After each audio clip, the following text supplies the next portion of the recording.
Bonjour les amateurs. Bonjour les amateurs. Alors on se retrouve cette semaine encore une fois pour vous présenter l'allocation de la semaine qui est le domaine Zildumbrecht, un domaine qui se trouve en Alsace.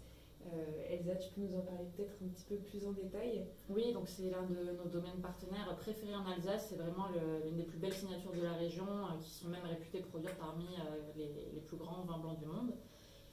Donc c'est un domaine familial dont la tradition remonte à plusieurs siècles. Ils sont vignerons de père en fils depuis 1620. Dans les vignes, c'est un travail assez classique, en biodynamie, il y a 40 hectares. C'est une biodynamie de précision, comme dit Olivier Humbrecht.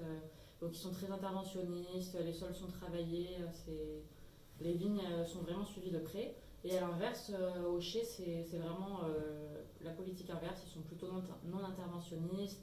Par exemple, il n'y a pas de pigeage, pas de remontage, les pressurages sont très lents et longs. Voilà, il y a des élevages sur lit total qui se font pareil pendant plusieurs mois.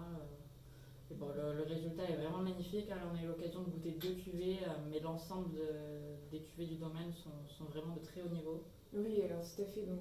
Comme tu disais, c'est un très beau travail qui est fait dans les vignes, mais aussi au chai. Ça se ressent à travers ces deux vins qu'on a pu goûter.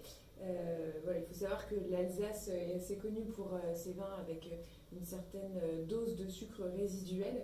Euh, il y en a dans ces vins. Oui, mais ils sont bien intégrés. Voilà, très bien intégrés parce que voilà, on a bu un Riesling et un Pinot Gris et tous deux se caractérisent vraiment par une très belle acidité. Ils sont assez tendus. Par exemple, le Riesling, lui, pour le coup, est très tendu, vif, avec